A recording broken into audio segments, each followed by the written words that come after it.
Hey guys, tonight we begin not with a philosopher or a king, but with something far more dangerous and complicated, dating in the Middle Ages. Because believe it or not, finding love in a time of plagues, dowries and chaperones was somehow even more awkward than texting someone, "What you doing?" at 2 a.m. From courtly love songs to marriage by livestock negotiation, medieval romance was less about butterflies and more about land rights. So before you get comfortable, take a moment to like the video and subscribe, but only if you genuinely enjoy what I do here. And let me know in the comments where you're tuning in from and what time it is for you. It's always fascinating to see who's joining us from around the world. Now, dim the lights, maybe turn on a fan for that soft background hum, and let's ease into tonight's journey together. So, you're standing in a medieval village, or maybe a chilly stone castle, wondering how to find love. Maybe strike up a conversation, compliment someone's hose, ask if they come here often. Nope, that's not how any of this works. If you're in the Middle Ages, dating, in the modern sense, doesn't really exist. You don't flirt, text, or go for long walks to see where it goes. Instead, your parents, or your lord or your abbot, are already deciding who you'll marry, when, and how many cows it will take to seal the deal. If you're a noble, you've probably been betrothed since before your voice dropped. You and your future spouse might meet for the first time on your wedding day. And yes, that's just as uncomfortable as it sounds. The whole thing is about land, titles, and family alliances.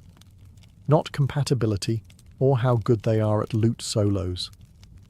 If you're a peasant, things are slightly less formal, but only slightly. Your family still has a strong say, and love isn't really part of the discussion. Maybe your parents know a nice girl whose family owns a productive goat. Maybe they admire a boy who can thatch a roof without falling off. Boom. You're courting now. Lucky you. It's not that people in the Middle Ages don't feel romantic. They do. It's just not the priority. The goal is survival, inheritance, and social stability. Falling in love before marriage? That's risky. Falling in love outside of marriage? That's scandalous. Either way, it's frowned upon. Unless you're a character in a tragic poem, in which case, go wild. And yet, you dream. Maybe you write a little verse on a scrap of parchment. Maybe you sneak a glance across the market. Maybe, just maybe, you fall for someone who wasn't pre-approved by your family's livestock appraiser. But for now, you wait, you obey, you try not to fall for the miller's apprentice. Because in this world, love might be the goal of poets, but marriage is the work of parents, priests, and politics. So you think someone's cute. Maybe it's the way they balance a basket of onions on their head. Maybe it's the confident way they beat mud off a rug. Your medieval heart skips a beat. But steady yourself, because in this world, romance doesn't bloom without a balance sheet. Before you even think about courtship, you'd better ask, what do I bring to the table? And if your answer is a charming personality, you might want to sit down. If you're a young man, you'll need land, or livestock, or tools, or a roof that doesn't leak too much. Love letters are nice, but nothing says husband material like 2 healthy oxen and a roof that can survive a mild storm. If your father has already promised the best goat to your brother, well, you might want to consider the priesthood. If you're a young woman, your family needs a dowry. That could be coin, clothing, or a suspiciously generous number of geese. Doesn't matter how witty you are, if your family can't pay up, you're likely to spend a long time perfecting your embroidery alone. Now let's say you actually like someone who makes your calloused heart flutter. You lock eyes at the well. There's a spark. It's romantic. It's poetic. It's completely irrelevant, because unless your families are on equal financial footing, you might as well fall in love with a cloud. If you're noble, it gets worse. Your hand in marriage is tied to land, borders, and political favours. You're not just a person.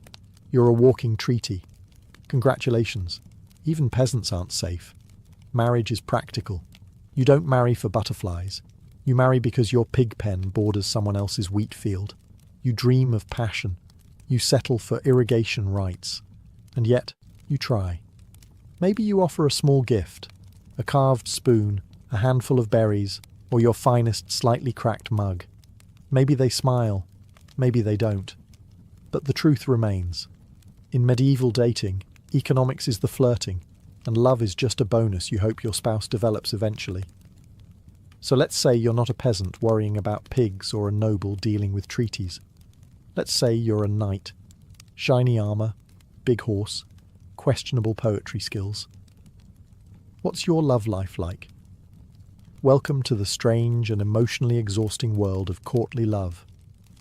Now, this isn't dating. This is performance art.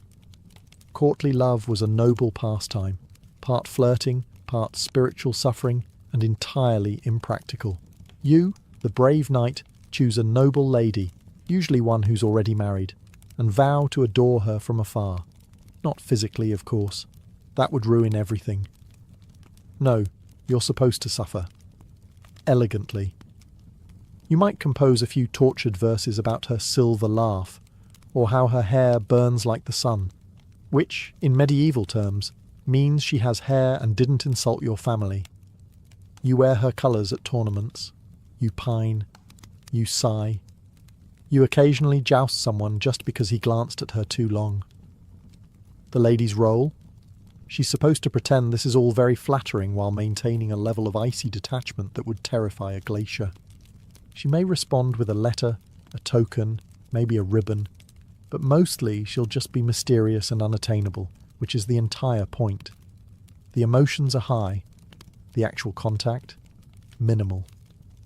At best, you might get a nod from across the hall or a finger brushed against your gauntlet during a feast. Anything more, and suddenly it's not courtly love. It's a scandal. Or worse, adultery. And no one wants that. At least, not officially. This entire setup worked best when everyone involved agreed it was mostly pretend. It was a way to express longing, devotion, and creative angst, all without disrupting the social order. A medieval venting mechanism, if you will. Was it dramatic? Absolutely. Did it involve more poetry than practicality? Constantly. But for a knight stuck between battles and boredom, courtly love gave you something to write about, and someone to write for. Just don't expect a happy ending, or a kiss, or even eye contact. So you've fallen for someone. Great. Now comes the hard part, expressing that affection in a society where touching someone's hand without a chaperone is basically a declaration of war. Welcome to the medieval solution. Tokens. Think of it as 12th century texting. Slow, confusing, and open to wildly inaccurate interpretation. Let's say you're a knight, and you're hopelessly in love with Lady Marjorie, of whatever her last name is. You can't speak to her alone, and your poems keep getting intercepted by her confessor. What do? You send her a glove. Or maybe your embroidered sleeve. Nothing says I love you like mailing someone part of your wardrobe. And if you're on the receiving end? Congratulations. You now have a sweaty linen sleeve you didn't ask for, and the romantic burden of pretending you know what it means. Is he confessing love? Asking for a favour? Suggesting a duel? Who knows? Women gave tokens too. A ribbon, a piece of hair, a tiny pendant. It was sentimental, sure, but also deeply strategic. Give the wrong guy the wrong token, and suddenly you're spoken for by someone with a lazy eye and a drinking problem. Tokens were meant to be subtle. A glove pinned to your chest, a ribbon tied to your sword hilt. Everyone knew what it meant, and no one said what it meant. The more cryptic, the better. It was less about communication and more about plausible deniability. Oh, this glove? No, it's not from Lady Joan. It just appeared on my pillow, scented with lavender, completely random. For commoners, tokens were simpler. Maybe a wood carving, maybe a handkerchief you stitched when you weren't milking something. It was still romantic, just with more calluses involved. Tokens were also risky. Giving one to the wrong person could spark rumours. Receiving one you didn't want meant figuring out how to politely return someone's sock without insulting their lineage. But for all the awkwardness, these tokens carried real emotional weight. They were symbols of love in a world that didn't allow much room for it. So you finally build up the courage to talk to your crush. Maybe offer them a flower. Maybe quote a little bad poetry you definitely didn't steal from a travelling minstrel. You're ready for a moment of intimacy.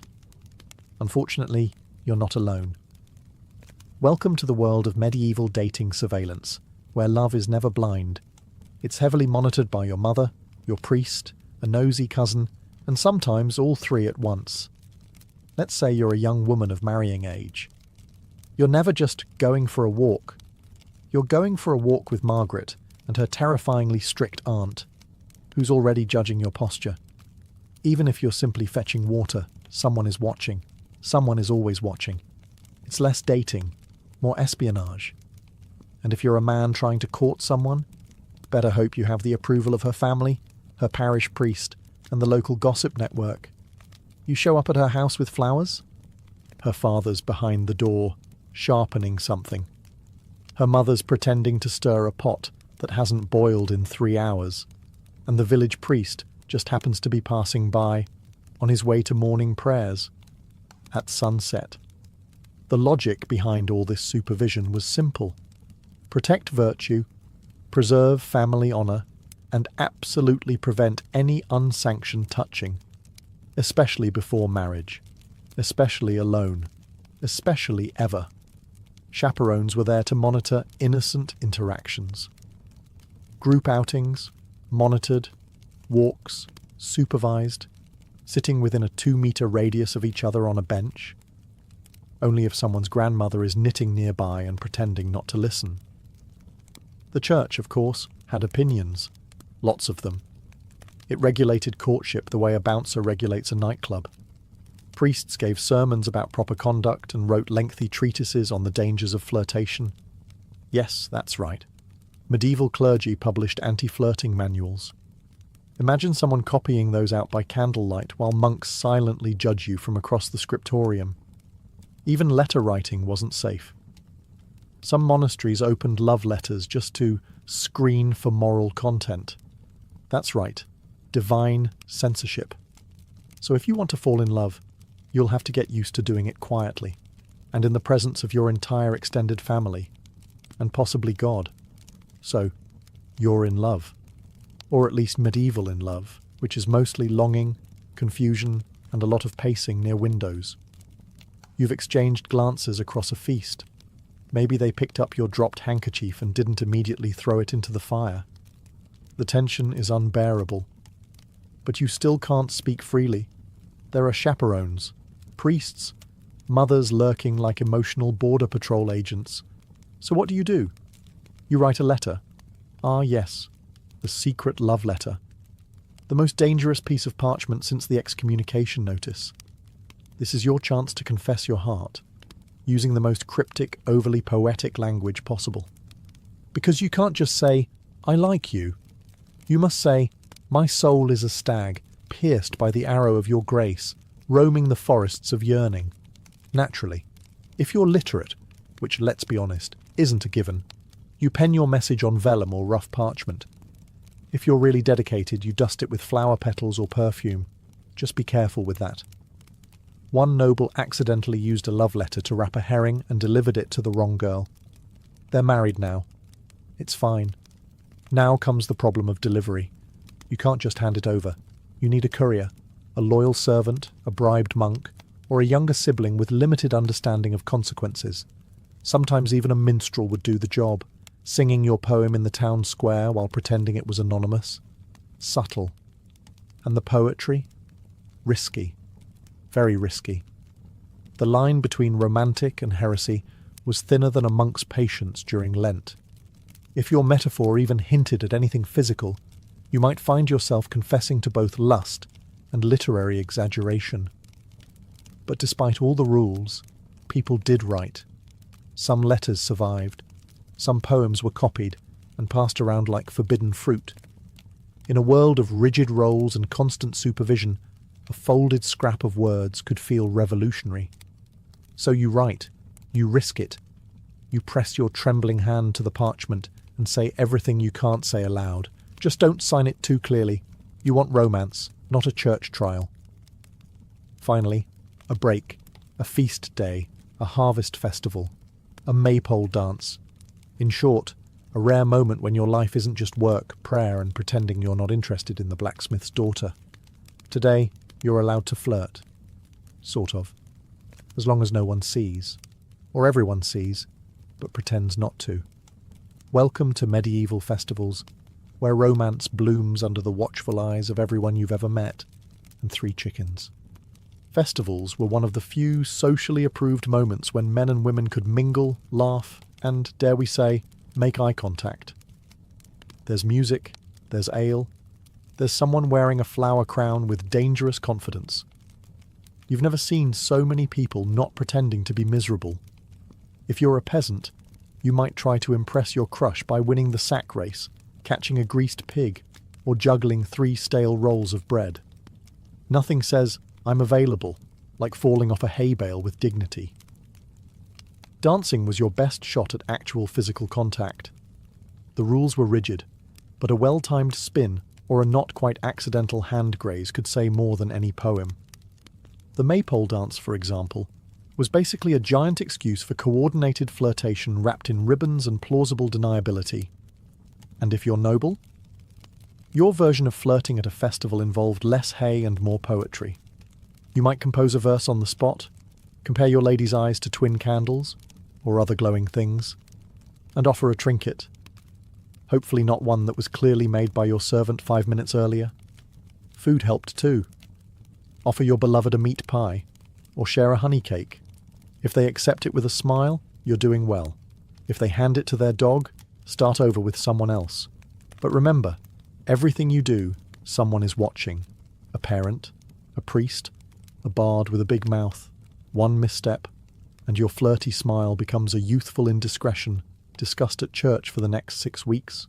Still, for a few hours you can pretend. Pretend you're in a world where love isn't a transaction, where laughter isn't suspicious, and where dancing in public doesn't end in penance. Let's say you're not a knight, a noble, or a bard with a lute and excessive feelings. You're a regular villager. You wake up with the cows, go to bed with the chickens, and spend most of your day ankle-deep in mud. You're not looking for a poetic soulmate. You're looking for someone who can milk a goat without emotional drama. Welcome to peasant courtship, where romance is practical, gestures are modest, and chemistry means we can survive winter together. In your world, dating is less about long conversations and more about shared tasks. You notice someone you like because they work hard, don't complain much, and have a decent set of teeth. That's it. That's the whole checklist. You're not picky. You're realistic. You don't need fireworks. You need someone who can gut a fish and maybe doesn't snore too loudly. So how do you show interest? You give gifts, small, useful things. A basket of eggs, a bundle of firewood, a good turnip. And if you're feeling bold, maybe a woven ribbon or a carved spoon. Nothing says, "I'm serious about you," like a spoon you whittled by candlelight while your pig judged you silently. Conversations happen during shared chores. You might walk together to the mill, chat while tending sheep, or exchange pleasantries while shoveling something that smells questionable. No one's reciting poetry. You're talking about the weather, crop yields, and whether or not old Thomas fell in the well again. And yet, in its own way, it's romantic. There's a sweetness in the simplicity. A shared life built not on idealism, but on cooperation.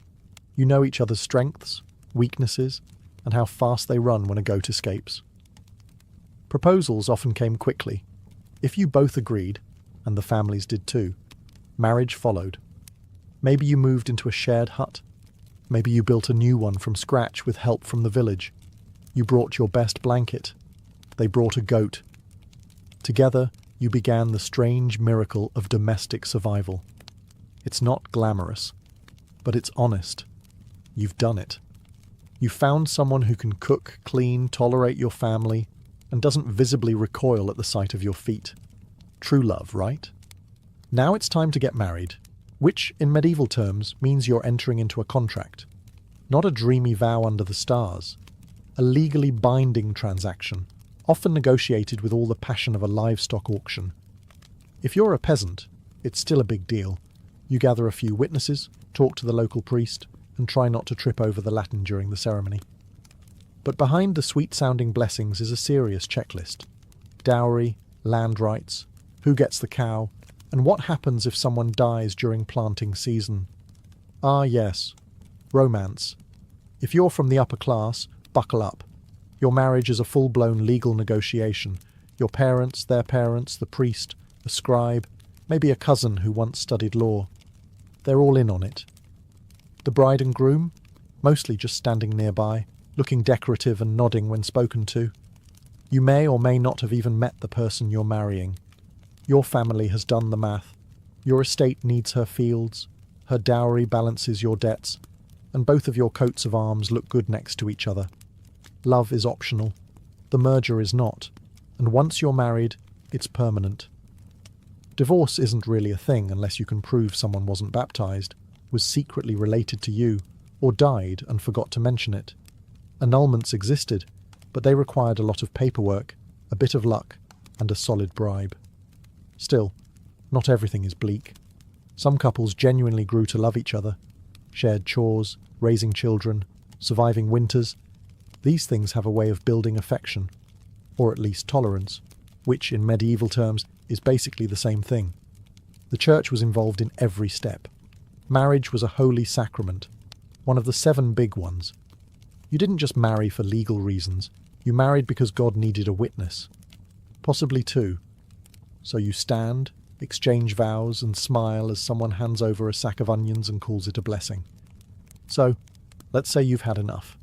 Enough contracts, enough negotiations, enough being treated like a particularly valuable sack of flour. You're a noble, but for once, you want to marry for love. Not for land, not for lineage, not for your father's strategic ambitions, just love. Congratulations, you're about to cause a scandal. Noble elopements were the medieval equivalent of lighting your family tree on fire and dancing in the ashes. If you ran off to marry someone of your own choosing, it wasn't just personal rebellion, it was political sabotage. Let's say you're Lady Eleanor, promised to Sir Boring von Estate Secure, but you've fallen madly in love with a penniless squire who smells faintly of horses and adventure. You meet in secret, whisper sweet nothings in the stables, and one day, you vanish. Off to a monastery where the abbot owes you a favour. There you marry under questionable legality, with only a nervous monk and 2 chickens as witnesses. Back at home, chaos. Your family? Outraged. Your father? Threatening to siege the groom's family garden. Your mother? Crying into her embroidery hoop. The church? Deeply concerned. The gossip? Delicious. And if you're the groom in this romantic rebellion, don't get too comfortable. Best case scenario? You get to keep your bride and your kneecaps. Worst case? You're excommunicated and disemboweled, in that order. Still, some couples got away with it. If the union couldn't be undone without causing even more embarrassment, families sometimes just sighed and moved on. After all, what's done is done, and at least nobody died. Hopefully. In rare cases, these scandals became legends. Songs were written, poems composed, stories whispered at banquets. 2 nobles who chose love over duty. Practically mythological. And yes, most noble marriages were transactional, but these moments, brief rebellions, passionate escapes, whispered vows beneath moonlit towers, they reminded the world that love, though inconvenient, refused to go extinct. So if you ever feel dramatic for swiping left or turning down a second date, just remember, at least your love life doesn't involve secret weddings, angry barons, and a horse tied to a ladder outside your window. Ah, marriage. That beautiful union of 2 souls, and their respective financial portfolios. Because in the Middle Ages love was nice, but a dowry? Now that was truly romantic. Let's say you're a bride. You're not just getting married, you're being launched, like a small dowry-equipped economic vessel. Your family prepares your dowry: money, livestock, land, linens, a cow or two, depending on how lovable they think you are, and maybe even a set of pewter dishes if they're feeling generous. These offerings go to your future husband, who accepts you and your portable wealth with open arms and a mental calculator. Now flip the scenario. In some cultures or regions, it's not the bride's family giving the goods, it's the bride price. The groom pays her family for the honour of marrying her, effectively saying, "Here's a horse, a cloak, and 3 pigs. Now give me your daughter." Medieval romance at its finest. The point is, someone is paying someone. You're getting married, and there is absolutely a receipt involved. These exchanges weren't just about wealth. They were about status, expectations, and public statements. A large dowry might indicate a bride came from a prestigious family. A stingy one might suggest they were trying to offload her quickly, possibly due to suspicious personality traits or a habit of talking back. You, as the bride, didn't usually get to keep your dowry. It became part of the household economy, managed by your husband, guarded by the law, and hopefully not gambled away on dice and ale within the first month of marriage.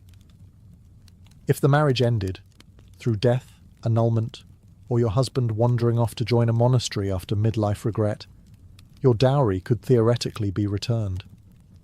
But retrieving it was often harder than pulling a sword from a stone. You'd need support, legal backing, and ideally someone who could read. Meanwhile, the bride price, if paid, was like buying a rare goat, expensive up front and no refunds. It compensated the bride's family for the loss of her labour. After all, who's going to milk the sheep now? So while love was occasionally in the mix, money was always at the altar. So you didn't go the marriage route. Maybe you were the second son, or your dowry was suspiciously small, or you just really liked chanting. Either way, you've joined a monastery or convent. Congratulations, you've now taken a vow of poverty, chastity, and an aggressive disinterest in romance. And yet, here you are, in a stone cloister surrounded by silence, candle smoke, and Brother Anselm's unexpectedly soulful eyes. Yes, even behind monastery walls, forbidden love found a way. To be clear, falling in love in a religious order was deeply discouraged. Like, you might get whipped, exiled, or lectured by someone with a Latin name, discouraged. You've sworn to give your heart entirely to God, which means giving it to literally no one else. But hearts are unruly, and sometimes prayers start sounding a lot like love poems. Maybe it starts with innocent tasks. Passing each other bread in the refectory, whispering during Vespers, laughing a little too hard when someone drops a hymnal. Before you know it, you're tucking extra cheese into Sister Beatrice's satchel and questioning everything. Some monks and nuns wrote passionate letters, disguised, of course, as theological musings. "Your soul is a shining light in the darkness of my contemplation" sounds holy, unless you read between the lines. And many did.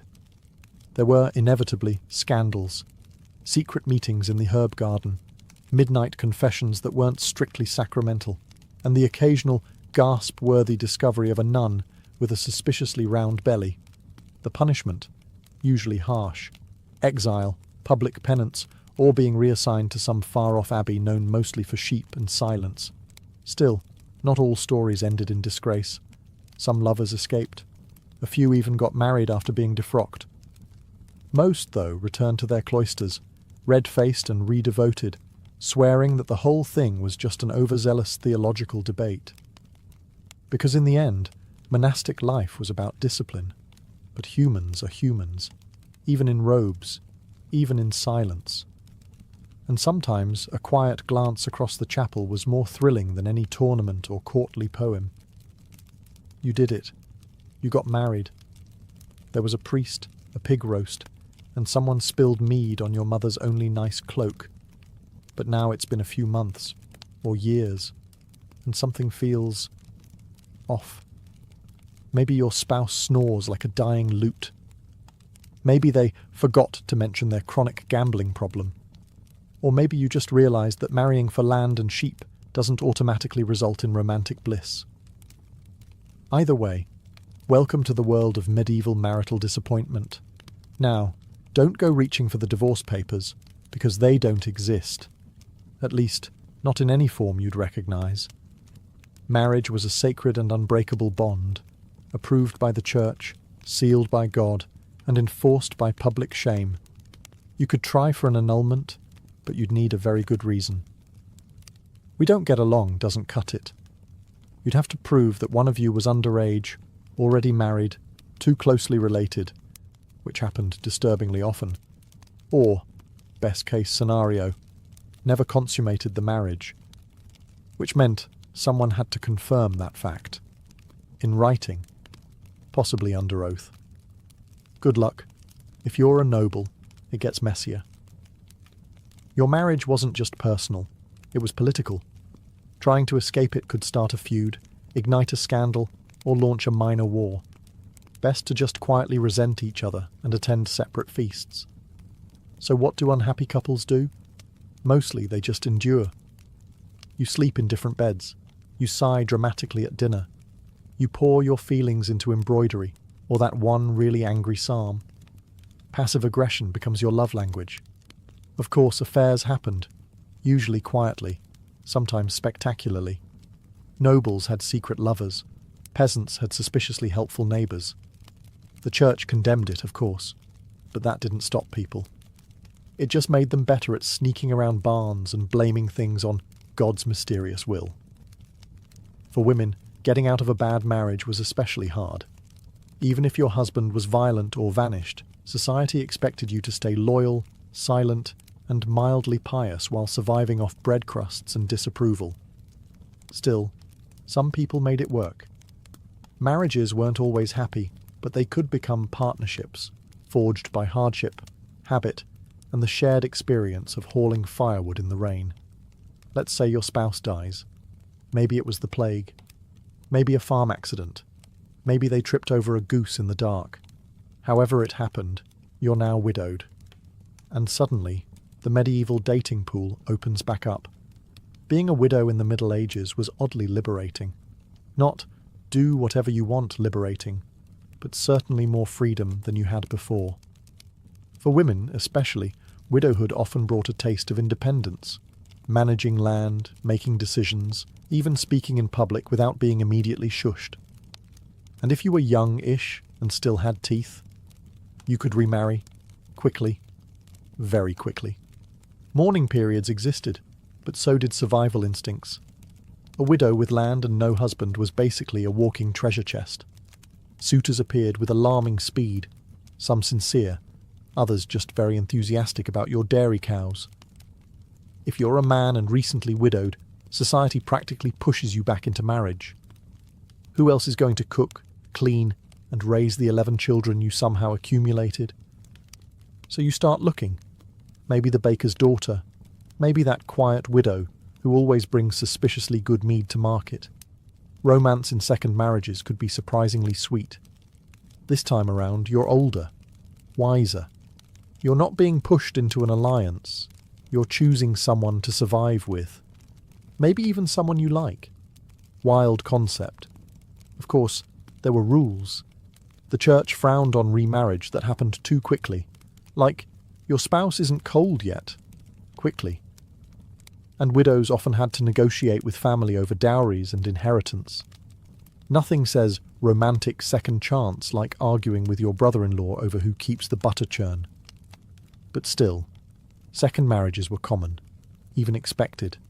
Life was short, winters were long. No one wanted to spend them alone if they didn't have to. And yes, love was part of it. Maybe not the swooning, sonnet-writing kind, but the quiet kind, based on shared stories, mutual respect, and the understanding that both of you had already seen some things. So you light the fire, pour the soup, and try again. Not because it's perfect, but because it's human.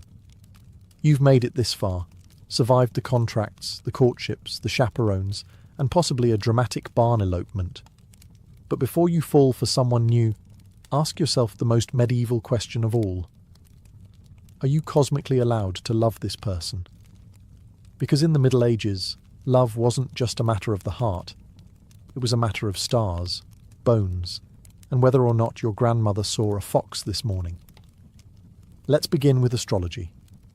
Yes, before you kissed anyone, you might want to consult the local monk astrologer. Are your signs compatible? Is Venus in retrograde? Was your beloved born under an unlucky moon? If so, better to marry someone less cursed. Love is hard enough without planetary sabotage. Then there were birthmarks, mysterious little symbols that might identify you as your soulmate's long-lost twin, or their destined executioner. Superstitions were flexible like that. But the church had its own checklist. You couldn't marry your cousin, or your second cousin, or your fourth cousin twice removed, unless you had special permission, which the wealthy often bought, because loopholes. So before things got serious, you'd probably need to draw a family tree, and then quietly erase parts of it. Social status also mattered, deeply. A noble could not fall in love with a peasant without it being declared either a miracle or a moral failing. Cross-class romance was rare, scandalous, and only acceptable if it later became a tragic folk song. And then there were the omens. If a raven flew overhead while you were thinking about someone, bad sign. If you dropped bread at dinner while glancing at your crush, forget it. That's a cursed union. Someone might bury a charm under your doorstep to protect you from improper suitors, or to sabotage your chances. Either worked. Love, in this world, wasn't just personal. It was mystical. Everyone had an opinion. The stars, the saints, the weather, and that one woman in the woods who definitely wasn't a witch, except she probably was.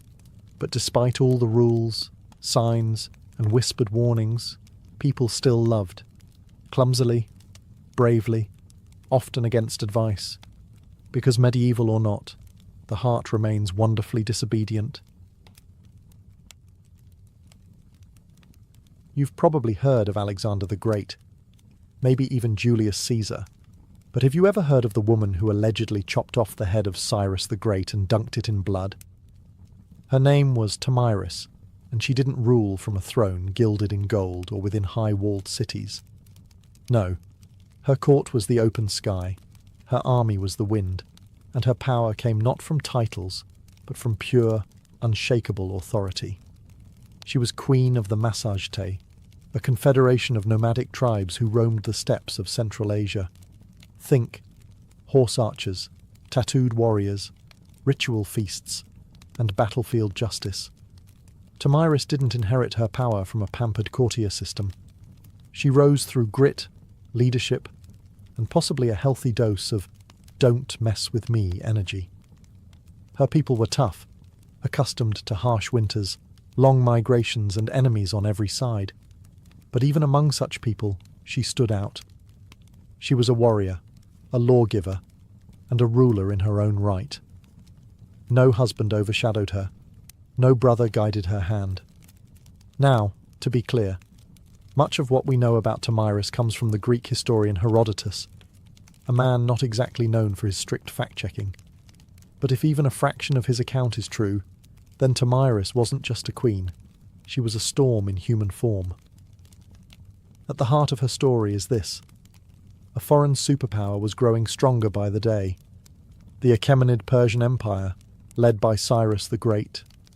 He had already conquered Lydia and Babylon, and now his gaze turned east. The Massagetae were next on his list. But Cyrus didn't fully understand what kind of woman he was dealing with. Before the first arrow flew, before the first spear shattered, and before her son's death changed everything, Thamyris was already preparing for war. Not because she wanted conquest, but because she refused submission. She wasn't just defending territory, she was defending a way of life. And as Cyrus would soon learn, there are some queens you just don't invade. Cyrus the Great had a reputation. He wasn't just any king, he was a conqueror's conqueror. The kind of man who could stroll into ancient cities, topple empires, and still get remembered fondly by historians. So when he looked east toward the land of the Massagetae, he didn't exactly expect resistance. After all, Who could possibly say no to the man who had taken Babylon without even breaking a sweat? Cyrus sent a polite offer first, because of course, every good imperialist starts with a smile. He proposed a political marriage between himself and Tomyris. Now you might think, that's romantic. But Tomyris saw right through it. She understood that this wasn't about love, or even alliance. It was about control. If she married Cyrus, her kingdom would become just another province of the Persian Empire, and she, a trophy queen. She declined, firmly. Cyrus, unaccustomed to rejection, didn't take it well. If he couldn't charm her into submission, he would take her kingdom by force. He crossed the Araxes River, which separated his empire from the lands of the Massagetæ, and established a foothold. But Tomyris wasn't idle. She gathered her warriors, consulted her chiefs, and prepared for what she knew was coming: war.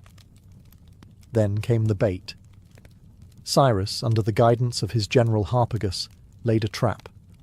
He left a portion of his army behind, with a lavish camp overflowing with wine and food, luxuries that nomads rarely indulged in. Tomyris' son, Spargapizes, led a detachment to investigate. They raided the camp, took the supplies, and, fatally, drank the wine. The Persians returned at just the right moment. Drunk, disoriented, and unprepared, Spargapizes and his men were overwhelmed.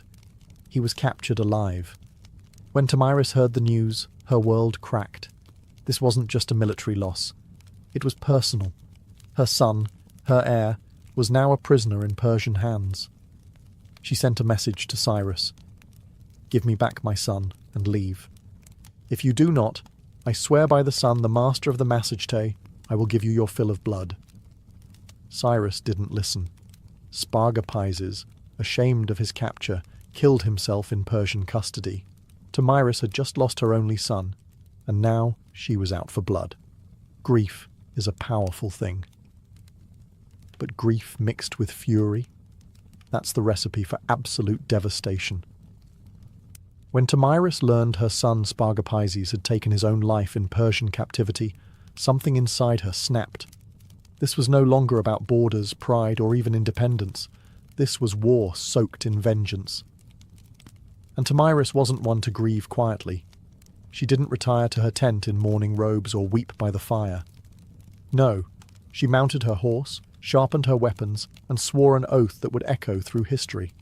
She would face Cyrus in battle, she would defeat him, and then she would make sure he never forgot her name, even in death. According to Herodotus, Tomyris summoned her tribal council. Under her command, the Massagetæ mobilized. Picture it. Hundreds of warriors on horseback, adorned in leather armor, wielding bows and spears, faces painted with fury.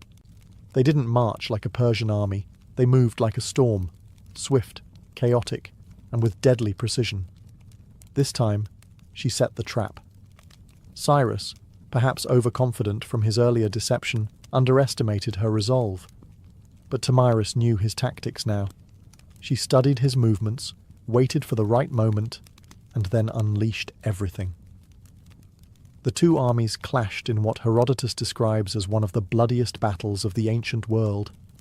There were no fancy formations or long speeches, just screaming horses, clashing blades, and a queen who fought alongside her warriors. No silk-robed empress here. Tomyris was in the thick of it, riding hard, cutting down enemies with merciless focus. And when the dust finally settled, Cyrus the Great was dead. Tomyris, ever theatrical in her justice, had his body searched. His head was severed, placed into a wineskin filled with blood, and presented as a final offering. According to Herodotus, she spoke to it. "You thirsted for blood, now drink your fill." Whether or not every detail is true is almost beside the point, because what matters is that Tomyris won. She crushed the most powerful empire of her day, avenged her son, and made sure that her name would be remembered, not as a victim, but as a conqueror. And this was just the start of her legend. The battlefield was silent, the Persians were dead or fleeing, their legendary king lifeless in the dust. And Tomyris?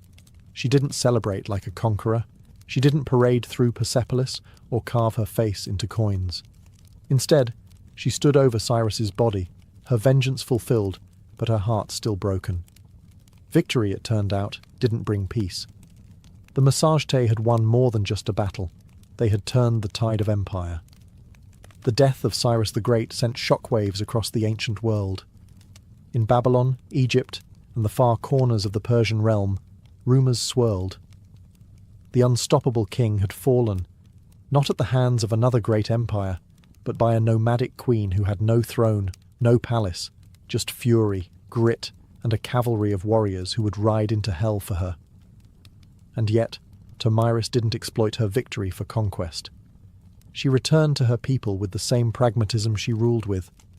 No war taxes, no imperial ambitions. She didn't try to seize the Persian throne. That wasn't her world. Her justice had been served. Her son had been avenged. The empire could continue without Cyrus. But now, it would think twice before ever riding east again. It's worth noting just how rare this was. Most rulers, after winning a battle of that magnitude, would have grabbed power with both hands. But Tomyris seemed more concerned with preserving her people's freedom than expanding her reach. And yet, this is where her story begins to fade. There are no records of her after the battle, no statues, no royal tomb, no Massagetes monuments carved in stone. She rides into the fog of history, as elusive and untamed as the steppes themselves. Historians debate whether Herodotus exaggerated her tale. Some say Cyrus died elsewhere, that the wineskin of blood was poetic fiction. But even skeptics agree, someone dealt Persia a heavy blow. And it wasn't a king, it wasn't a general, it was a queen, a mother, a woman whose love for her son fueled one of the most dramatic reckonings in ancient history. And her story, it didn't need to be written in stone. It was carried by the wind. Because when the wind howls across the steppe, some still say it whispers her name, Tomyris. To understand Tomyris, you have to understand the people she led. The Massagetes weren't your typical ancient civilization. No marble temples, no hanging gardens, no scrolls of poetry. They were a nomadic warrior culture, living in the vast, untamed lands east of the Caspian Sea, lands too wild for Persian satraps or Babylonian scribes. Their world was one of movement, survival, and honour. Imagine sprawling plains without borders, herds of horses and cattle as currency, and warriors raised in the saddle. Children were taught to ride before they could walk straight. Archery wasn't a sport, it was second nature. Their bows were compact and deadly. Their armour? Layers of leather and scale, flexible for riding, sturdy for war. They hunted, they raided, and they fought to protect their freedom. And unlike many patriarchal societies of the time, Massagetes women could, and did, fight. That wasn't an exception. It was expected. Warrior women weren't legends. They were your neighbours. So when Tomyris picked up a sword and led her people into battle, no one raised an eyebrow. She wasn't pretending to be a man or defying norms.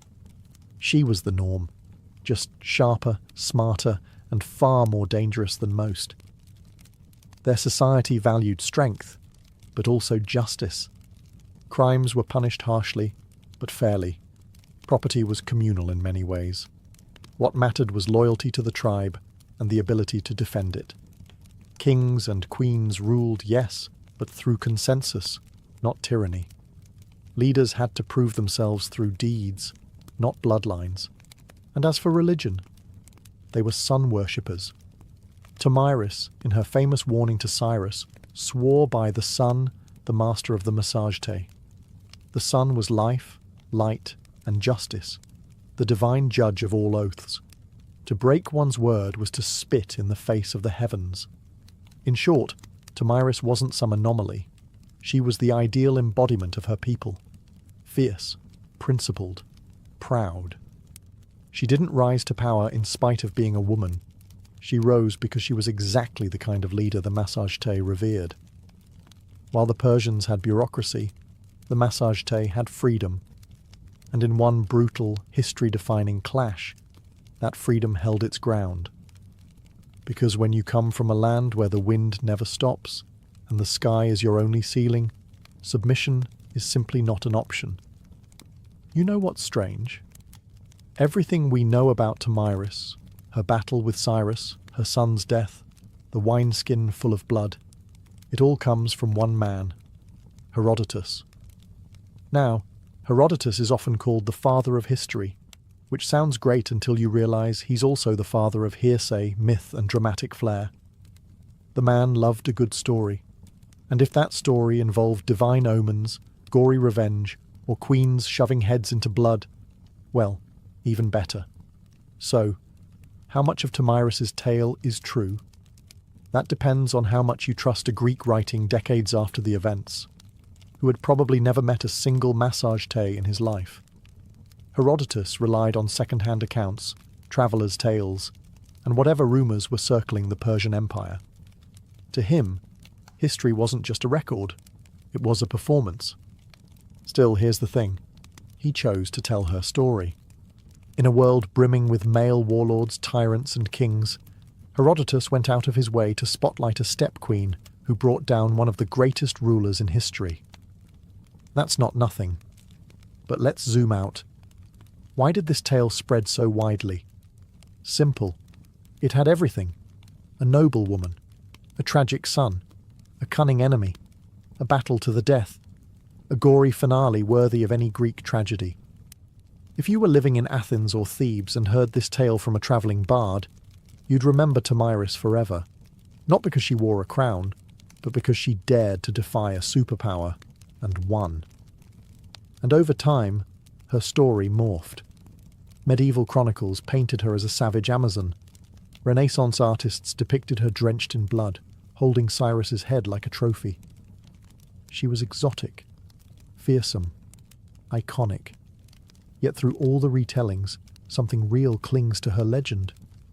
Maybe not the exact dialogue, maybe not the wineskin, but the bones of the story, the queen, the son, the war, the victory, feel too specific, too human, to be pure invention. In the end, Herodotus didn't just preserve Tomyris, he mythologized her. And while that may blur the lines between fact and fiction, it also ensured that her name would live far longer than Cyrus's imperial edicts. Because history forgets generals, but it remembers vengeance.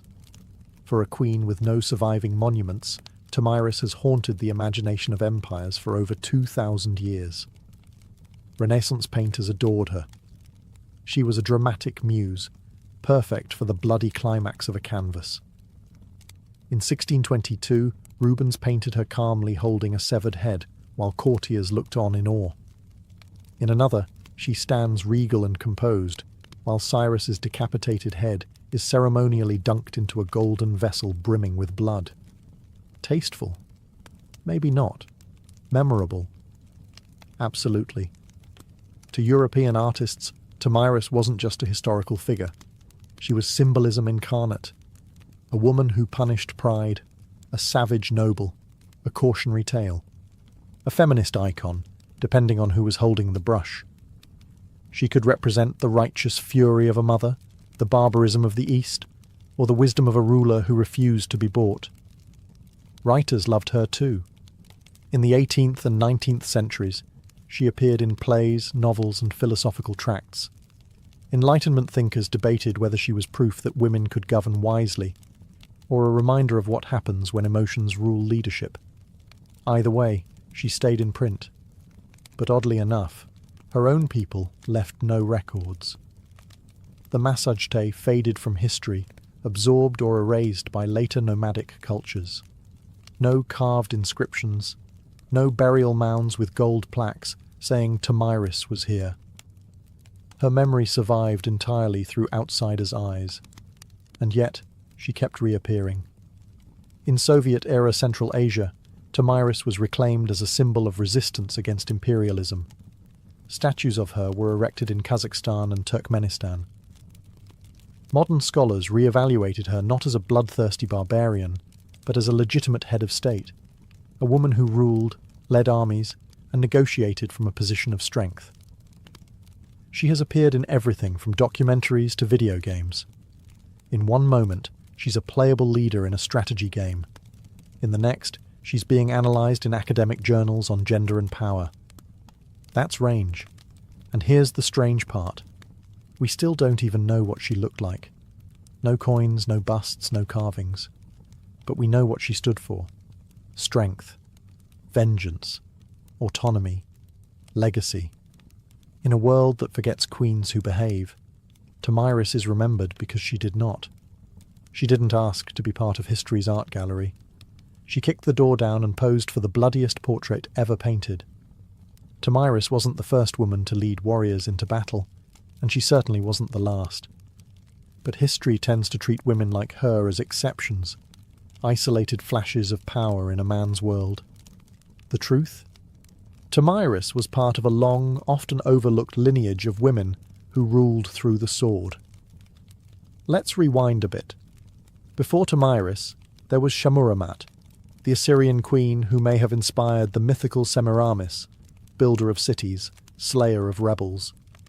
Around the same era, the Scythians, cultural cousins of the Massagetae, had female warriors buried with weapons, their skeletons showing clear signs of battle injuries. These weren't ceremonial roles. These women fought, bled, and died on horseback, and after Tomyris came more. Boudica, the Celtic queen who led a fiery revolt against the Roman Empire in the 1st century CE, is often compared to her. Like Tomyris, Boudica's war was sparked by personal loss. Her daughters were assaulted, her land seized. Her response? She burned Roman settlements to ash. The parallels are uncanny. Grief, vengeance, and an empire too arrogant to see what was coming. There's also Zenobia, queen of Palmyra, who in the 3rd century CE defied Rome itself and carved out her own mini-empire in the east. She minted coins with her face. She declared independence. She made the emperor come to her. What binds all these women together, Tomyris included, isn't just power. It's audacity. They led in eras that pretended leadership belonged to men. They wielded authority not as caretakers or stand-ins, but as strategists, generals and rulers. And while many male leaders were praised for their conquests, these women were often labelled dangerous, unnatural, savage. Why? Because they won. Tomyris wasn't an outlier. She was part of a global, centuries-long pattern of women who rose in times of crisis and made kings bleed. Her story, preserved by Greek pens and modern imagination, reminds us that female leadership wasn't rare. It was just rarely recorded. So when you picture ancient warfare, don't just see helmets and beards. See a queen on horseback, bow in hand, blood in her eyes, and understand, Tomyris wasn't alone. She was just one of the few they couldn't erase. Tomyris never built a palace. She didn't leave behind golden inscriptions or dynastic walls. There's no great tomb, no preserved armour, no marble bust in a museum. And yet, she endures. In many ways, her legacy is a paradox. Her entire story hinges on a handful of paragraphs from Herodotus, biased, embellished, possibly fictional. But those words planted a seed that refused to die. For over 2 millennia, her name has resurfaced, again and again, in times when the world needed to remember that power doesn't always wear a crown, or a beard. She's been reimagined through so many lenses.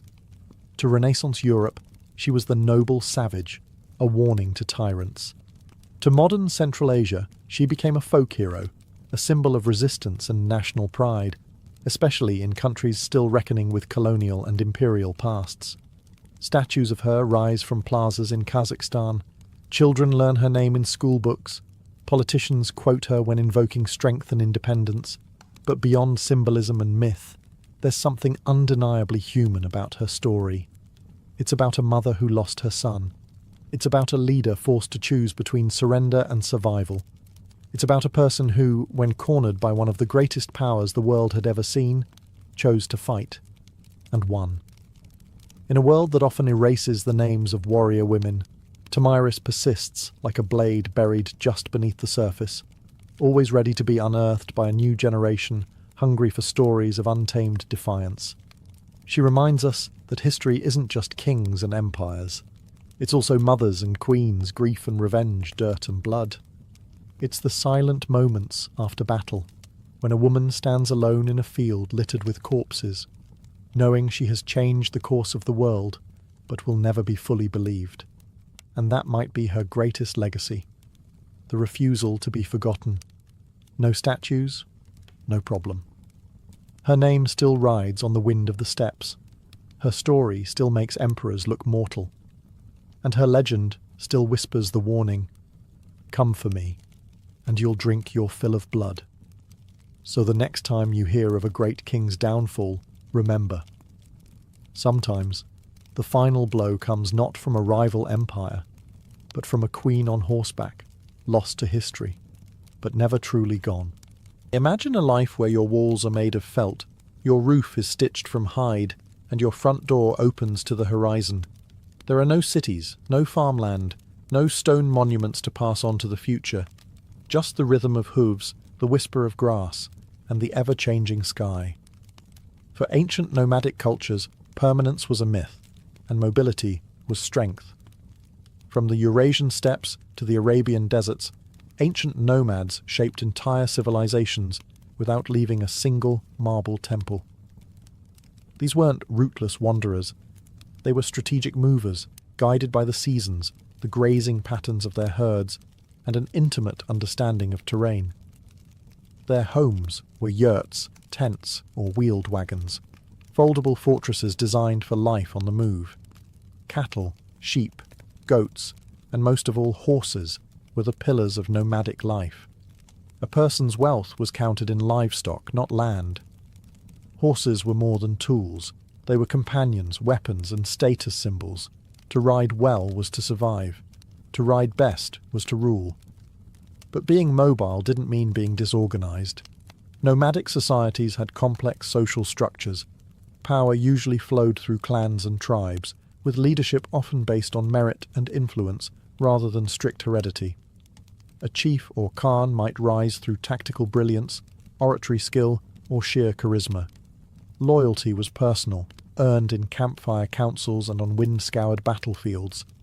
And far from being isolated from the world, nomads were its connective tissue. They moved silk from China, spices from India, silver from Persia, and slaves from Europe. Nomadic caravans and traders were the original transcontinental couriers, long before empires caught on.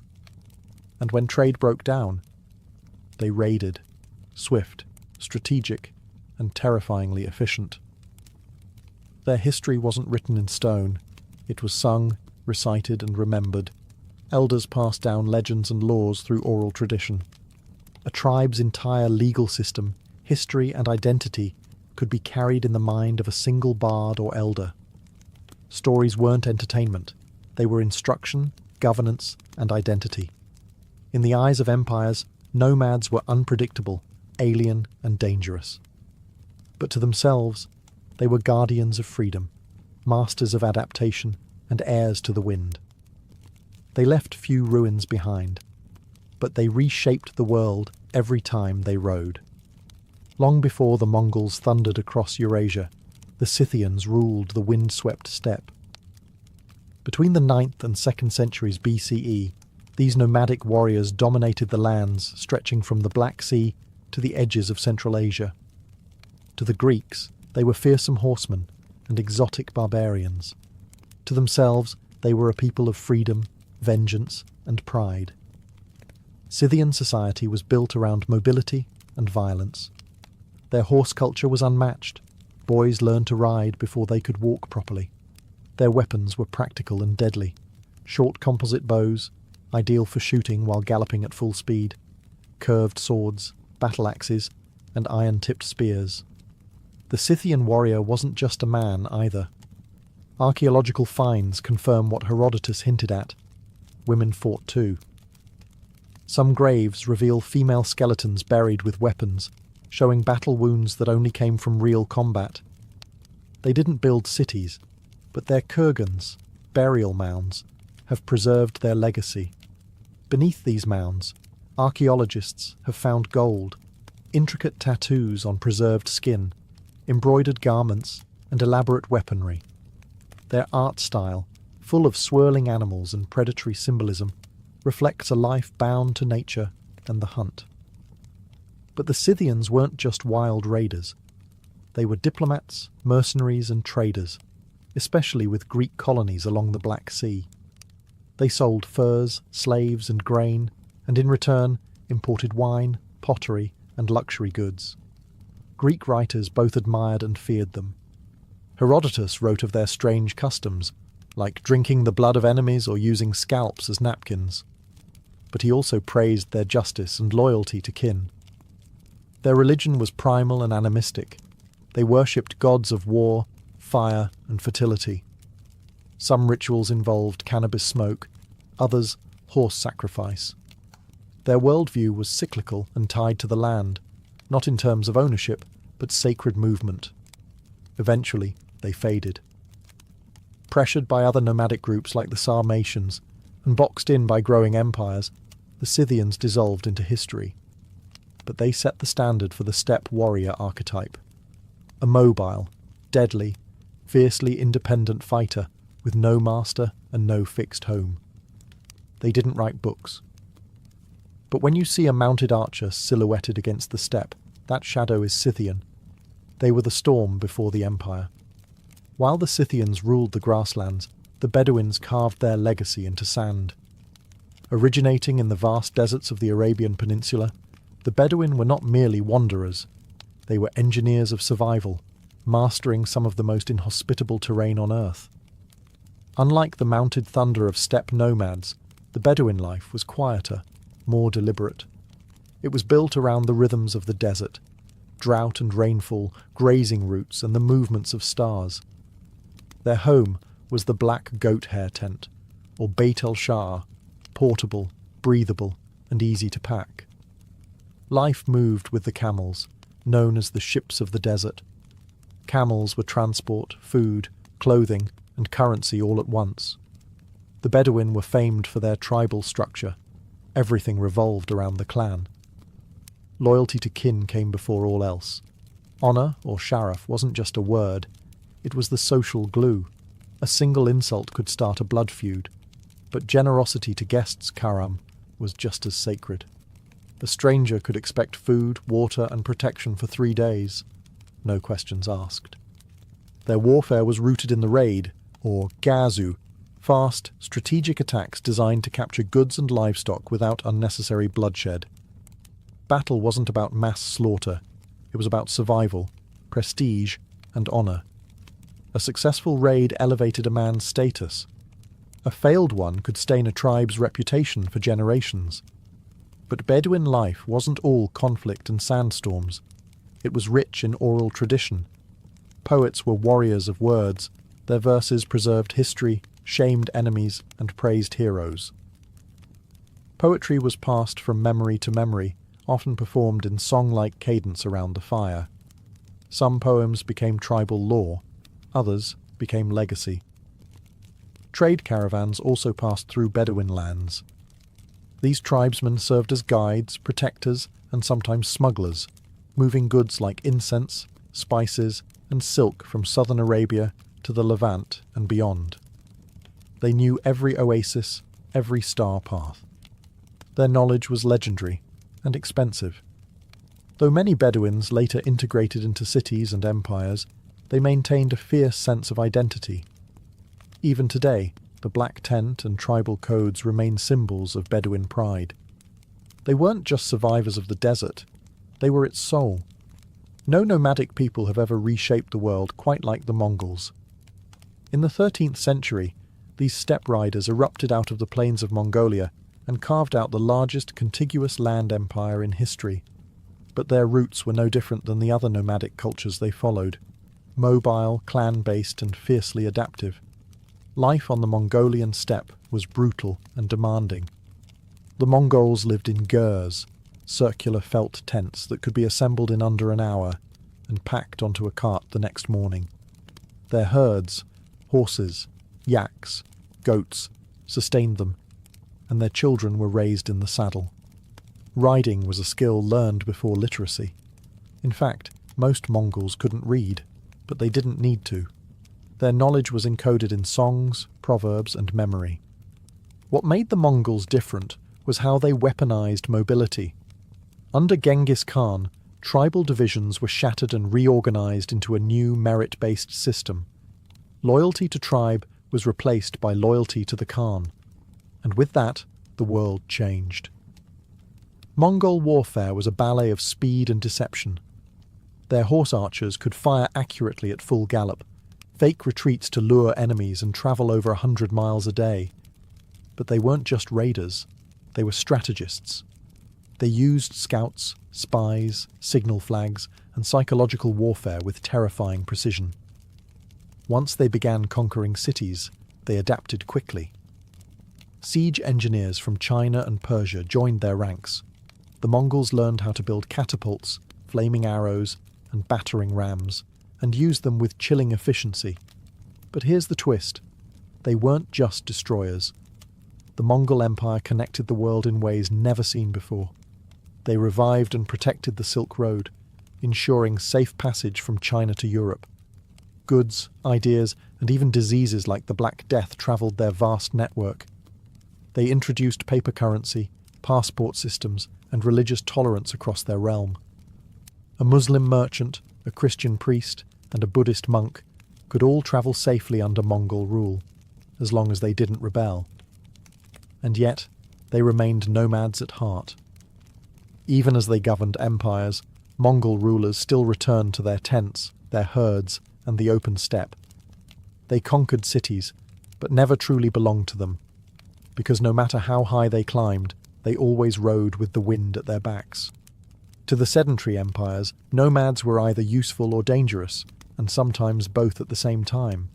But to nomads, the line between trade and raid was negotiable. One day, they'd escort your caravans across the desert. The next, they'd plunder your border towns.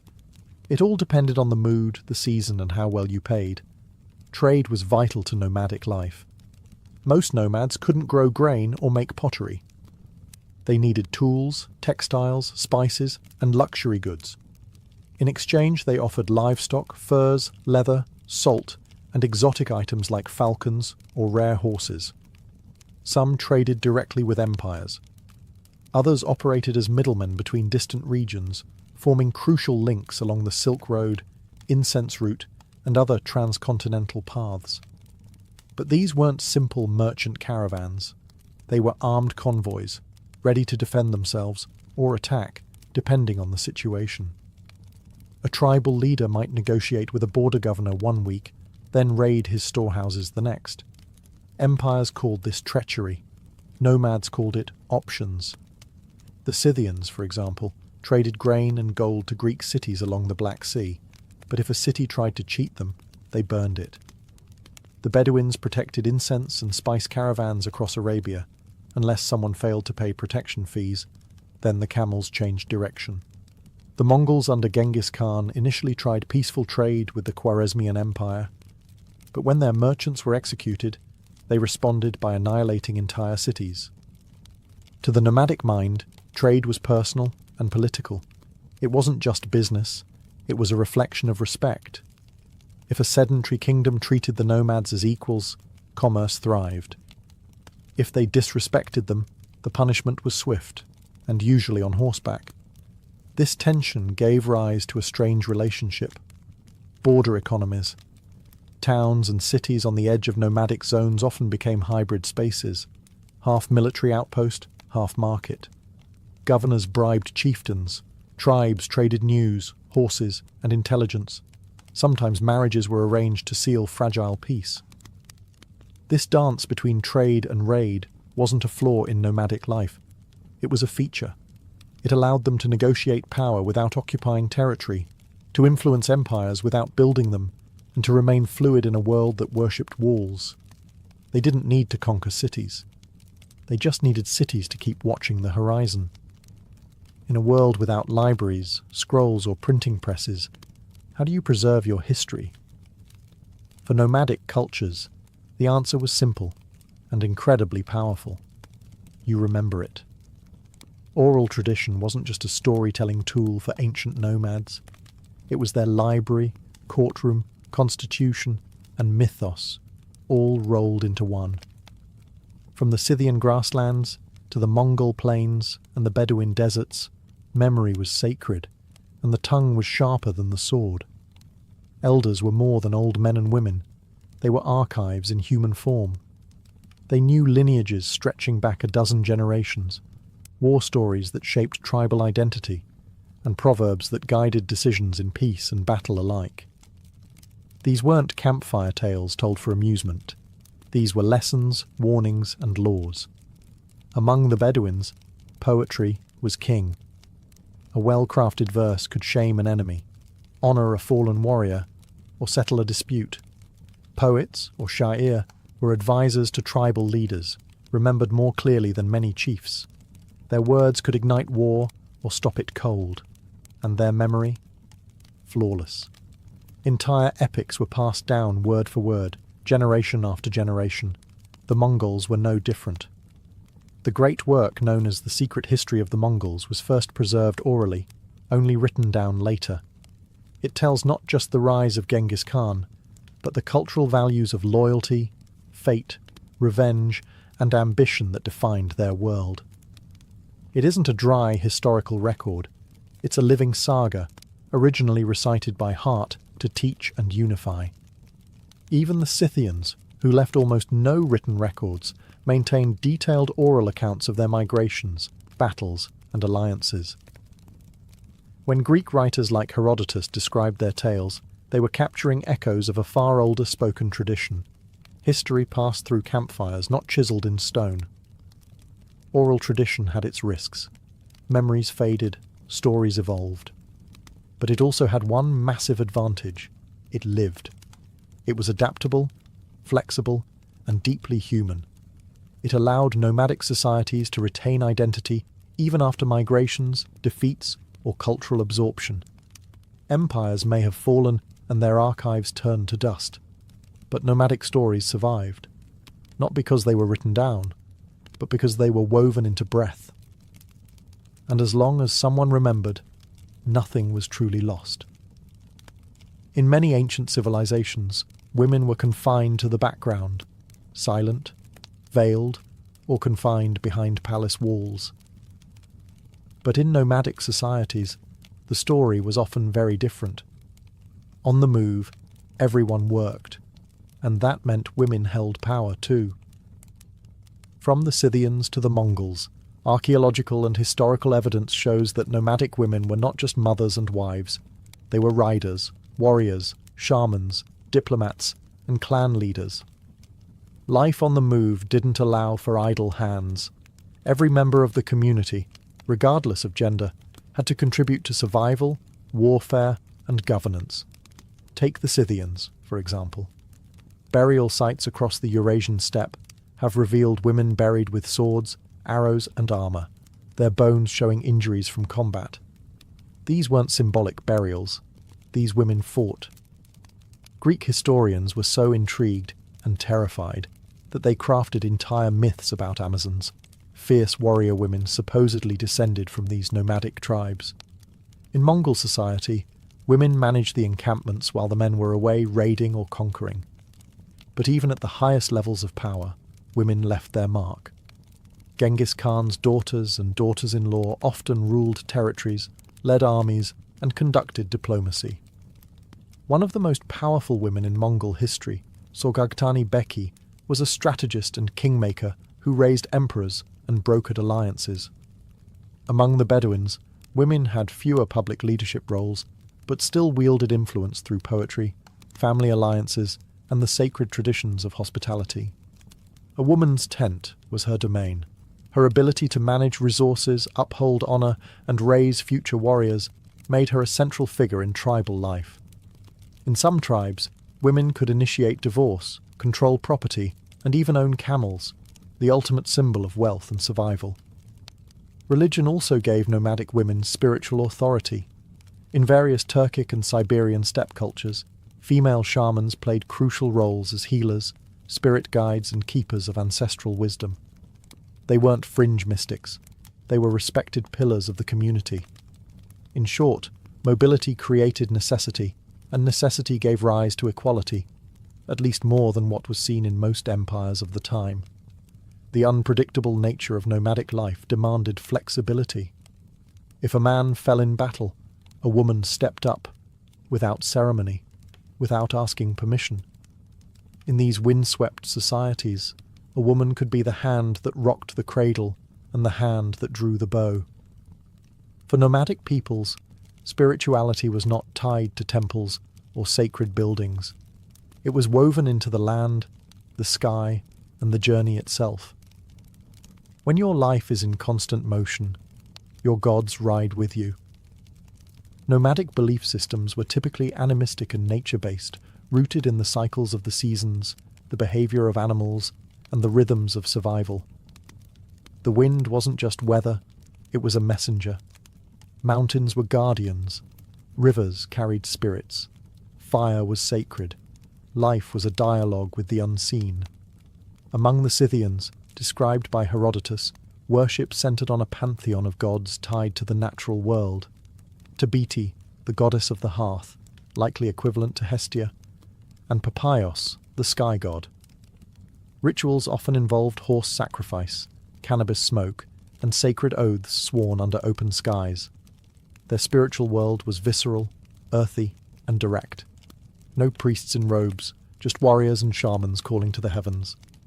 The Bedouins, before the rise of Islam, practiced a form of polytheism centered around local deities and tribal idols. But above all, they revered the unseen, the mysterious forces of fate and nature. Jinn, or spirits, were believed to dwell in rocks, windstorms, and lonely places. Poets and seers were thought to be inspired, sometimes even possessed, by these entities. Hospitality wasn't just a custom, it was a spiritual obligation. In Mongol culture, the spiritual world was structured around Tengrism, the worship of Tengri, the eternal blue sky. Tengri wasn't a god you prayed to in a temple. He was the sky itself, ever present, watching and judging. Genghis Khan claimed his right to rule came from Tengri. Mongols also revered earth spirits, ancestral ghosts, and the sacred fire in the center of every tent. Shamanism played a vital role. Shamans were healers, spirit guides, and political advisors. The beauty of nomadic spirituality was its adaptability. As nomads came into contact with Buddhists, Muslims, Christians, and others, they often blended these beliefs with their own. Mongol emperors patronized multiple religions at once.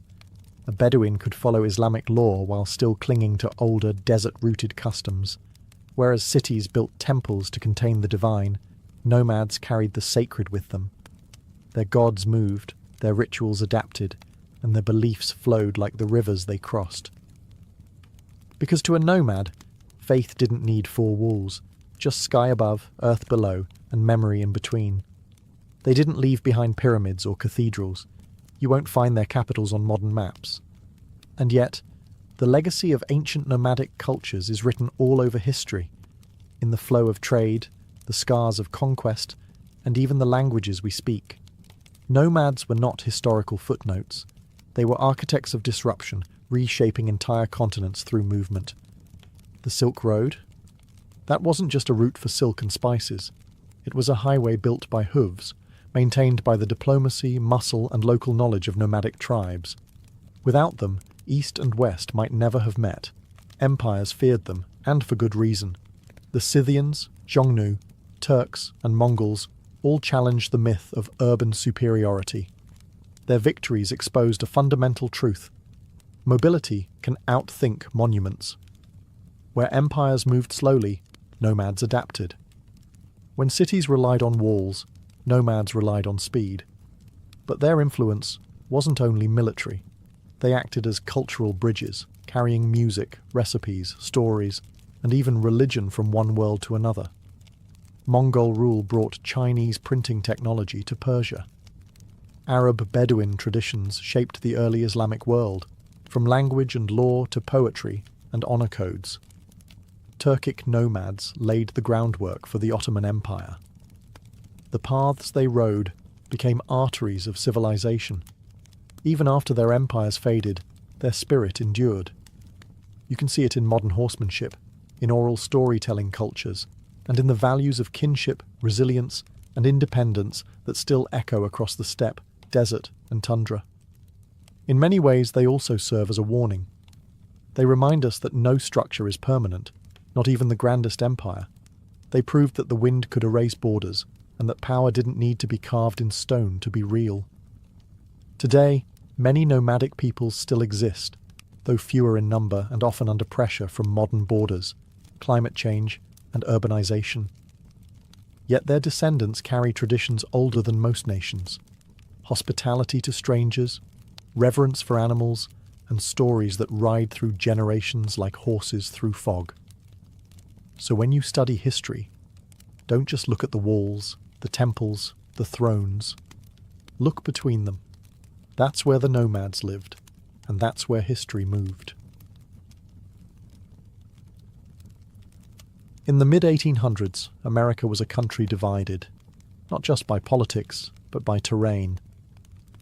The East bustled with cities, factories, and ports. The West was a wild expanse of mountains, deserts, and goldfields. And between them stretched over 1,700 miles of unforgiving wilderness. To journey from New York to California meant weeks on a ship around Cape Horn, or months in a wagon, dodging disease, bandits, and dust. But the dream was there, a railroad that would tie the country together, steel rail by steel rail, a direct line from coast to coast, unthinkable to some, inevitable to others. Visionaries believed it could unite the Republic, speed up communication, move armies, open new markets, and settle the untamed frontier. To build it, however, would require more than ambition. It would take money, labour, land, and political power. That last part came with the Civil War. In 1862, while the nation was tearing itself apart, Abraham Lincoln signed the Pacific Railway Act. The law authorized two railroad companies, the Union Pacific and the Central Pacific, to start building from opposite ends of the country. The Union Pacific would head west from Omaha, Nebraska. The Central Pacific would go east from Sacramento, California. They would meet in the middle. To fuel the construction, the government offered massive land grants. For every mile of track laid, each company received up to 640 acres of public land and generous loans. The race was on, not just to unite the country, but to claim land, money, and history itself. On paper, it was a marvel of infrastructure. In reality, it was about to become one of the most grueling construction efforts in American history. Workers would blast through mountains, bridge vast plains, and brave bitter winters and scorching deserts. Thousands of immigrants and labourers would be brought in to do the work. The rewards would be monumental, but so would the human cost. And for the indigenous nations living on the land where the tracks would cut through like a scar, this was not progress. It was a warning. In 1862, the idea still sounded like a gamble, but within 7 years, two lines would meet in the Utah desert and change America forever. While the Union Pacific had the flat plains of Nebraska ahead of them, the Central Pacific faced a far more brutal challenge from the very start: the Sierra Nevada mountains. These weren't gentle hills. They were towering granite peaks, prone to avalanches, snowdrifts, and back-breaking terrain. And this was before dynamite was even invented. Construction began in Sacramento in 1863, but the real wall stood just 80 miles east. The Sierras were a formidable barricade, and every mile of track laid felt like a war against nature itself. To conquer this obstacle, the Central Pacific needed labour, a lot of it. At first, they hired mostly Irish immigrants and white labourers, but many quit, unable or unwilling to face the grueling conditions. That's when the company turned to a new workforce: Chinese immigrants. By 1865, over 10,000 Chinese labourers were building the railroad, more than 80% of the Central Pacific's entire workforce. They were paid less than white workers, often lived in more dangerous conditions, and faced deep racism, but they proved indispensable, showing incredible skill, endurance, and discipline. Their work was heroic and horrific. They carved tunnels through solid rock using only hand tools and black powder. The most infamous, Tunnel Number 6, took nearly 2 years to complete. In winter, snowdrifts reached 40 feet. Workers lived in camps buried beneath snow, connected by vertical shafts like chimneys. Dozens died in avalanches, explosions, and rock slides. And yet, the line advanced. To speed progress, Chinese crews suspended themselves in baskets over cliffs, chipping away at stone inch by inch. When they couldn't go around a mountain, they went through it. When they couldn't level terrain, they built wooden trestles that soared above ravines. It was some of the most dangerous and underappreciated labor in American history. Few records exist of individual Chinese workers. No statues were built for them at the time. But without their hands, the transcontinental dream would have died in the Sierras. By 1867, the Central Pacific finally emerged from the mountains. What lay ahead was desert, harsh, dry, and deadly, but flat. The worst was behind them. The race to the meeting point was truly on. While the Central Pacific was battling granite and snow in the west, the Union Pacific had its own gauntlet to run. Starting from Omaha, Nebraska, the company laid track westward through the Great Plains, a land that seemed endless, flat, and deceptively simple. But the challenge wasn't the geography.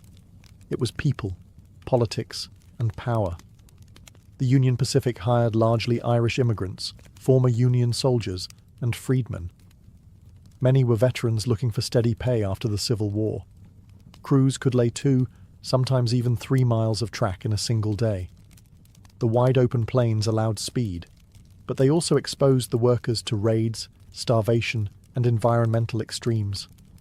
This was indigenous land. The Pawnee, Cheyenne, Arapaho, and Lakota Sioux had hunted, lived, and died on these plains for generations. And to them, the railroad was not progress. It was an invasion. The track cut directly through tribal hunting grounds. The smoke-belching engines frightened buffalo herds. Telegraph poles and surveyors disrupted sacred spaces. Tribes saw what was coming. Settlers, soldiers, fences, and displacement. Resistance was inevitable. The Lakota Sioux, under leaders like Red Cloud, fought back fiercely. They raided camps, attacked surveying teams, and tore up rails. In response, the US government built forts along the route and stationed troops to guard the track. Railroad construction became a militarized operation, with track layers working under the protection of armed guards. It was a low-grade war, fought with rifles and treaties that never lasted. For the indigenous nations, the railroad represented a death sentence for their way of life. And they were right. Still, the Union Pacific pushed forward. Financially backed by massive federal loans and led by men like Thomas Durant, the company laid track at breakneck speed. Crews lived in temporary towns, dubbed Hell on Wheels, which sprang up overnight and disappeared just as fast. Gambling, whiskey, and violence followed the workers like a dust storm. By 1867, Union Pacific had reached Cheyenne and was headed into Wyoming. The mountains loomed in the distance, but the real mountain they were climbing was political. How do you unite a nation when you're laying rails over the bones of another? For the Union Pacific, the answer was simple. Lay the track. Don't look back.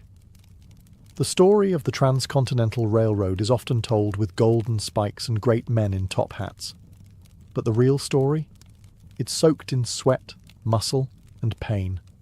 Much of it provided by men whose names were never recorded, whose graves were never marked, and whose stories were buried beneath the tracks they built.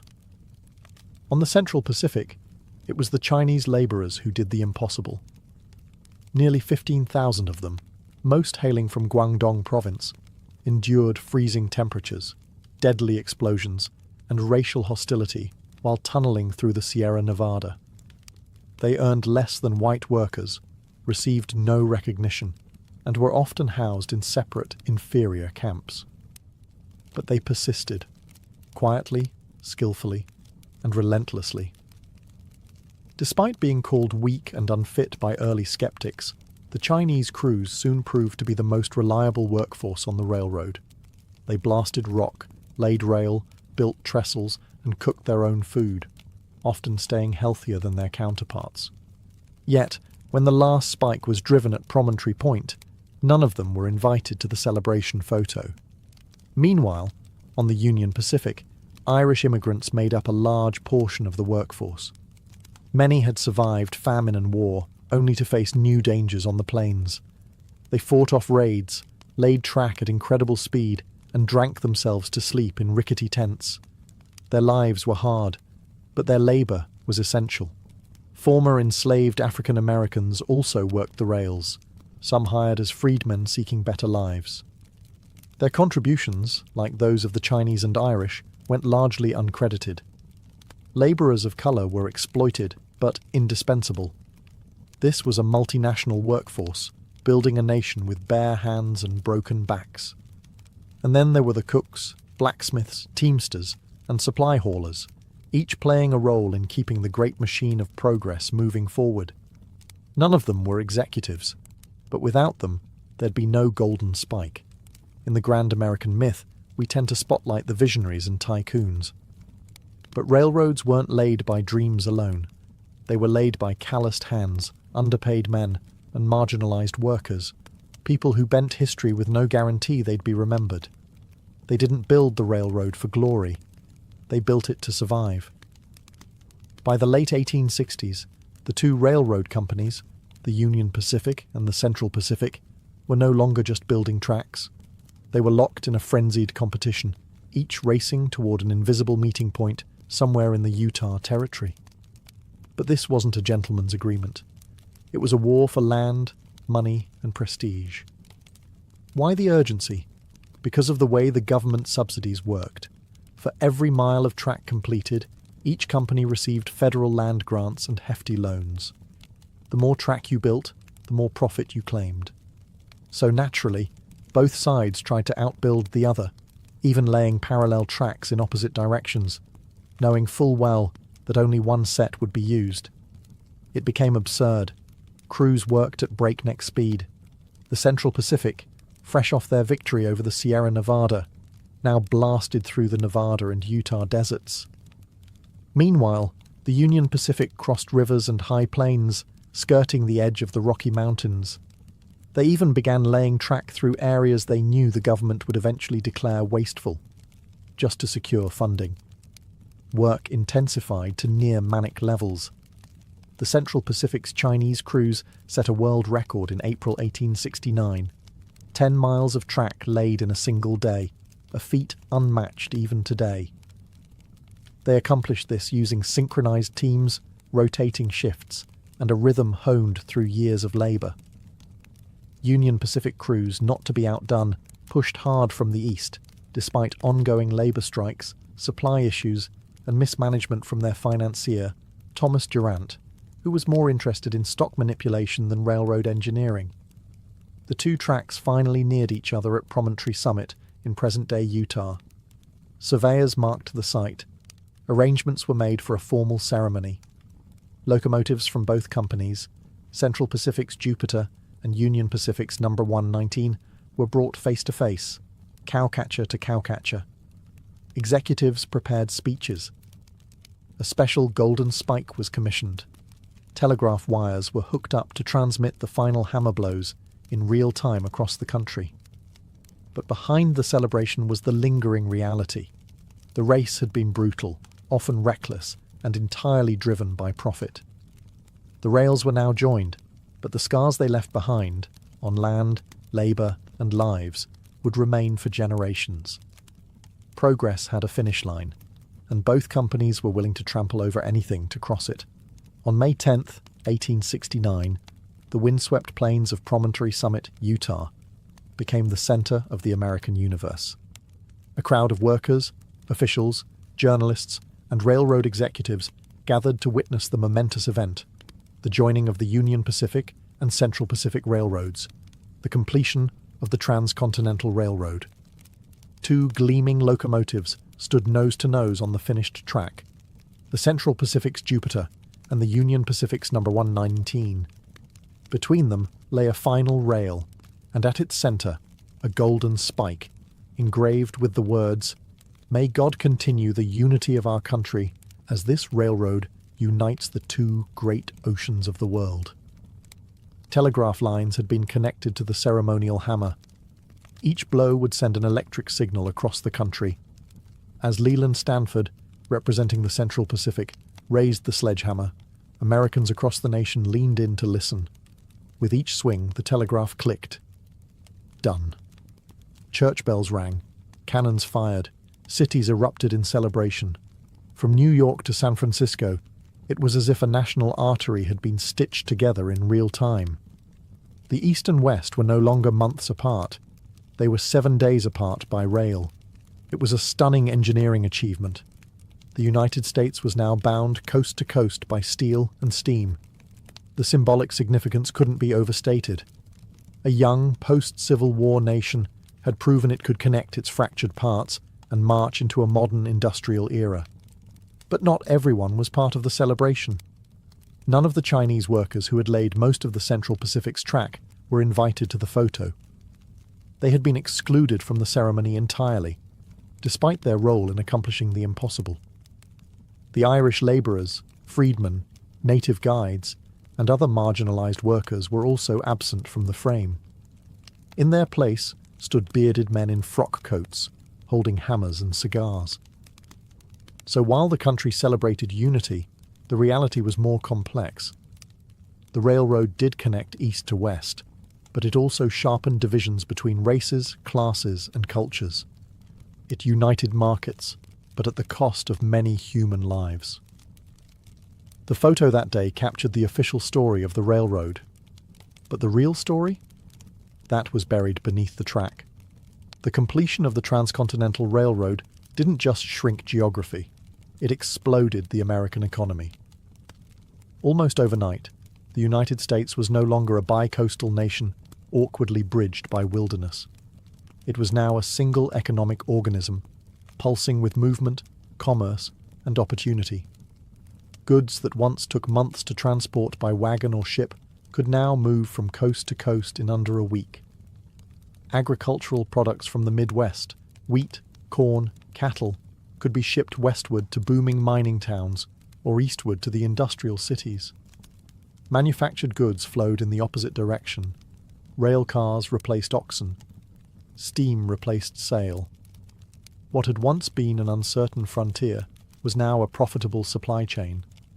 Towns sprouted like weeds along the railroad towns that grew up almost overnight. Some became cities. Others disappeared as quickly as they came, especially if the rail line shifted. But each one was a node in a growing network, connected by a steady rhythm of pistons, whistles, and smoke. The railroad also helped fuel industrial growth.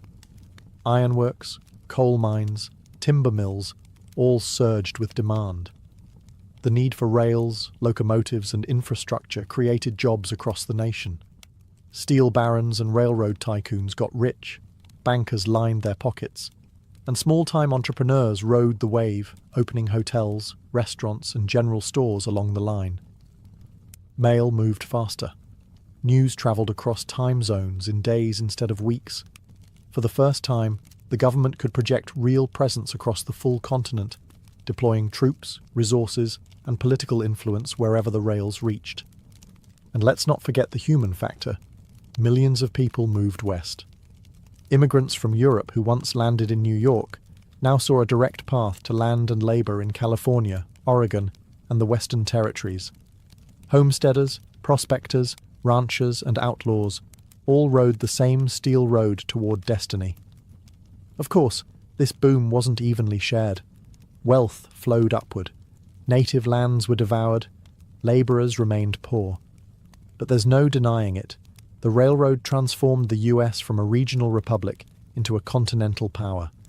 The engine wasn't just moving people, it was moving money, power, and the future. And once it started, it wasn't going to stop. Beneath the polished steel and triumphant headlines of the Transcontinental Railroad lay a darker, more tragic legacy: the destruction of indigenous lands, lives, and cultures.